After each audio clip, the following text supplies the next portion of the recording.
Fala, mestres, beleza? Thunder aqui com o LBA Awards de 2017 e dessa vez trazendo os piores animes de 2017. Rapaz, teve anime pra caramba pra entrar nessa lista. Mas, pelos nossos critérios, vamos analisar o seguinte: a qualidade técnica como animação, sonoplastia, direção, o seu roteiro e proposta, a qualidade da staff, o potencial que eles tinham pra fazer algo melhor, porque com certeza não adianta nada exigir qualidade de um estúdio que muitas vezes não tem recurso ou tem uma staff amadora. Então, quanto mais potencial tinha sua staff e sua obra, mais ele ganha pontos negativos aqui. E claro, opinião pessoal. Quem ajudou a fazer o roteiro desse vídeo foi o Rafa e o Igor, então créditos a eles. Então, sem mais delongas, Ikuzo.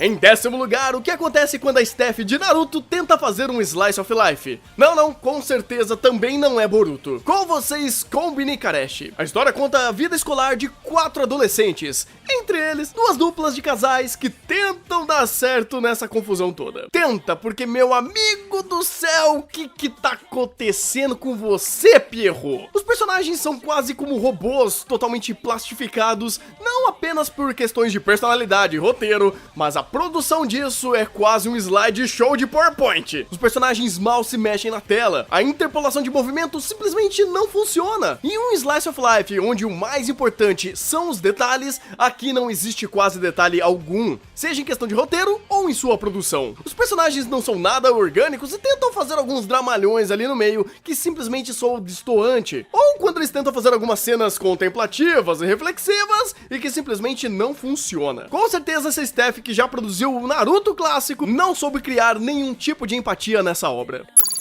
Em 9º lugar, uma série que bebe do mundo de fantasia, mas só que não, né? Porque com vocês, Dungeon Ideai Sword Oratoria. Esse é um spin-off de Dungeon Ideai que tem como protagonista a Ainz, uma jovem cavaleira que possui grandes habilidades em um mundo de exploração de dungeons. Bem, tecnicamente seria isso, mas não. Pois a personagem principal é a Lefia, uma das piores personagens até desse ano no mundo dos animes. Essa personagem é tão mal feita e tão destoante com o resto da obra que ela em si já é um ponto negativo enorme aqui. Toda a construção até que interessante desse mundo, desses personagens, e teoricamente esse spin-off era pra contar a visão da Ainz, uma faceta desse mundo onde os poderes são muito mais elevados do que na sua obra original, mostrando a história do Bell. Mas a Lefia tem uma grande parcela das cenas desse negócio que torna a história totalmente desinteressante. Os seus conflitos são péssimos, ela vive forçando o clichê e tem um amor platônico besta pela Ainz. E o pior, a história força a relação e força a situação dessa personagem a quase todo momento. O que teoricamente seria uma obra para elevar o poder de Dungeon Ideai, acaba só sendo uma grande perda de tempo mostrando a história dessa personagem. Em questão de produção também tivemos algumas quedas visíveis, onde que uma das melhores coisas de Dungeon Ideai na sua primeira temporada eram as batalhas e momentos de tensões. Aqui isso quase é inexistente. E mesmo seu grande finale contra um boss gigante, a sua produção ainda não entrega tanta qualidade quanto a sua primeira temporada. A verdade seja dita que Dungeon Ideai talvez não seja tão ruim assim, ele é só extremamente decepcionante com uma protagonista que simplesmente é dispensável.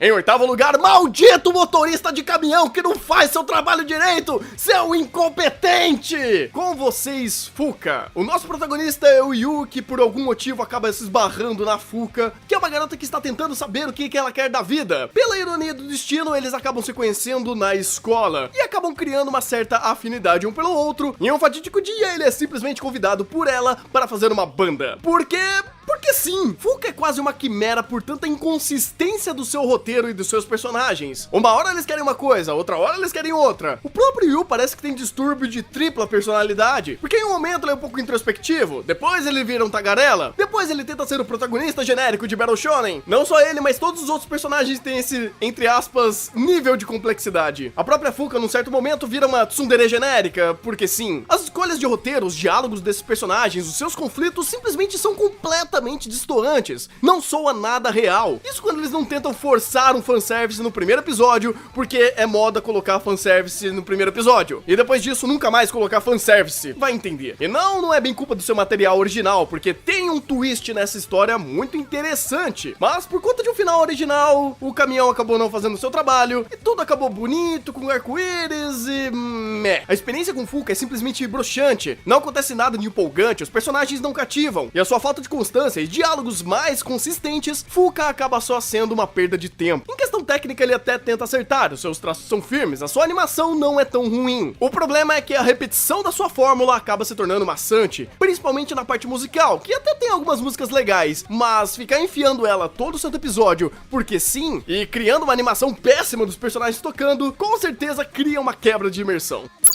Em sétimo lugar, por que não levar uma ferramenta super útil no mundo de fantasia? Exatamente com vocês, Isekai wa Smartphone to Tomoni. Toei é nosso protagonista genérico do mundo de Isekai, só que esse daqui tem algo diferente. Quando ele bateu as botas, ele bateu um papo com Deus e falou: olha, é o seguinte, você pode levar alguma coisa pro mundo de Isekai, que você quer levar? Ah, vou levar meu celular. Ah, seu celular? Então vou fazer o seu celular boladão, cheio de tecnologia, pra você ter magias, poderes e ter conexão 3G infinita. E quando ele chega nesse mundo de fantasia, ele simplesmente não usa o celular. A coisa mais ofensiva desse anime é simplesmente jogar a sua proposta no lixo. Pensa comigo, tecnologia no mundo de Isekai é uma coisa interessante. Qual é a grande complexidade de coisas que ele pode fazer com um celular na mão? E a verdade seja dita, ele até tenta fazer alguma coisa do tipo aqui, ensinando as pessoas a fazer sorvete ou algo do tipo. O problema é que esse anime não quer fazer isso. Ele simplesmente usou a premissa do celular pra nada, porque aqui temos a mais pura fórmula de fanservice ao extremo. Fanservice de ter o protagonista genérico bonzinho,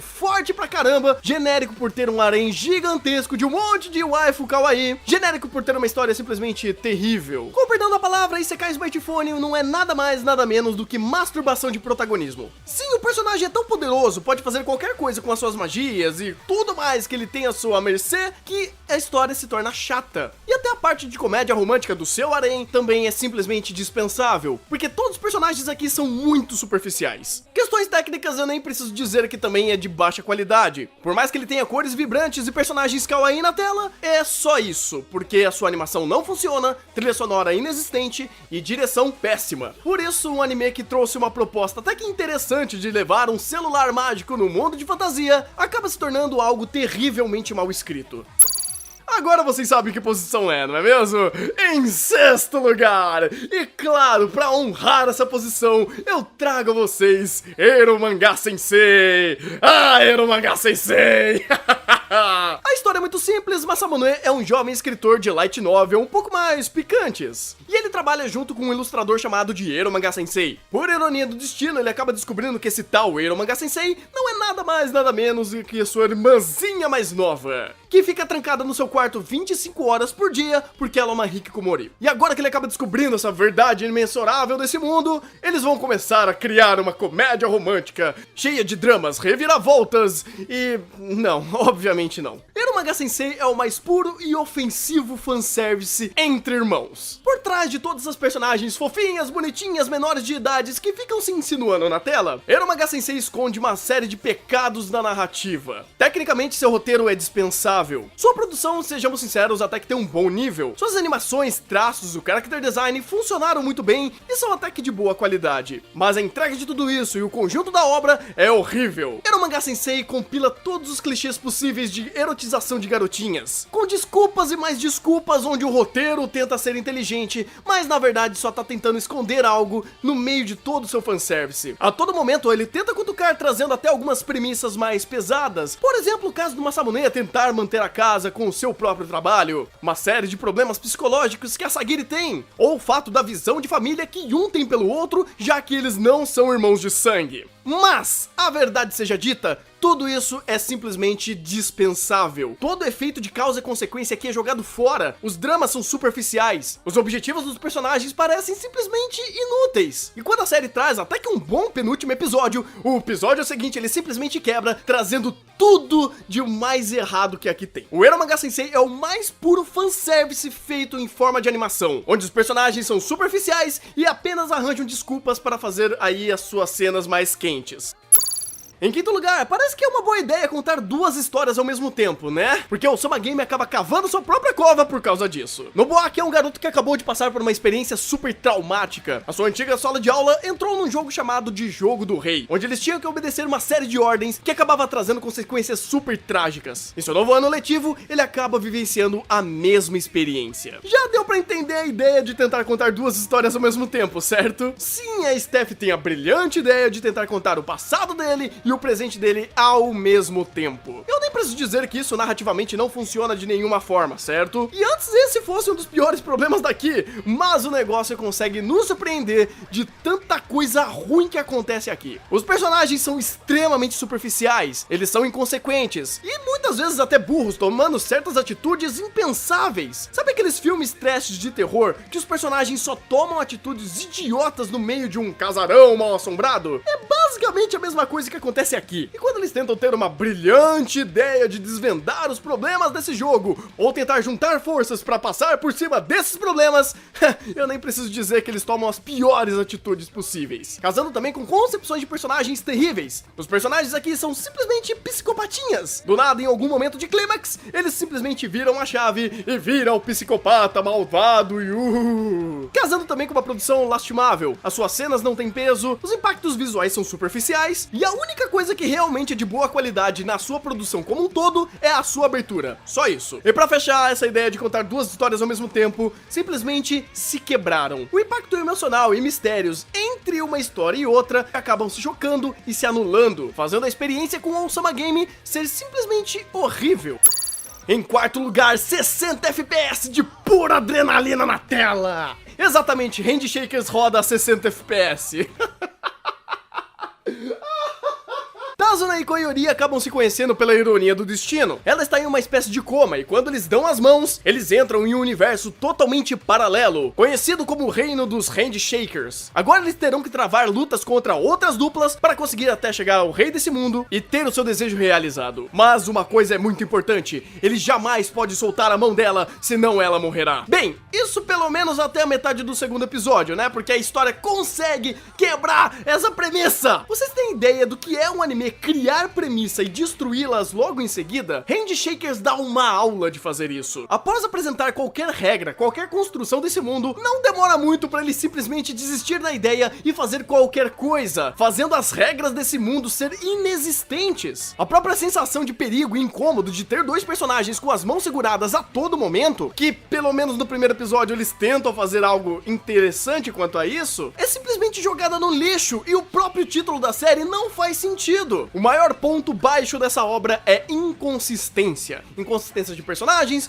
de roteiro, de animação. Tudo aqui é quebrado, incoerente, inconstante, tanto pelas suas ideias, personagens e roteiro, e principalmente pela sua animação, que é uma coisa horrorosa. No começo sim, eles tentam maquiar a sua falta de preparo, sua falta de polimento, com algumas cenas até que mais impressionantes, com mais movimentações, utilizando o 3D de uma forma até que aceitável, fazendo até transições de cenas com vários personagens se movimentando na tela. É algo até que interessante. O problema é que essa meia dúzia de cenas é repetidas ao extremo ao longo de todos os episódios. E as cenas de luta que deveriam ter um impacto visual e ser o core da história, acaba só passando de piada. As lutas não têm peso nenhum, tanto em questão técnica quanto em roteiro, porque não existe sensação de perigo, não existe efeito de causa e consequência aqui. Se logo no segundo episódio eles quebram a premissa dessa de dar as mãos, que dirá do resto das regras, não é mesmo? E não é como se a Steph fosse inexistente ou algo do tipo. Eles trabalharam já em alguns animes como Kei, só que aqui eles tentaram fazer uma ideia nova, diferente, que simplesmente não deu certo em nada. E não, a computação gráfica de Handshakers não melhora em nada e não roda 60 FPS.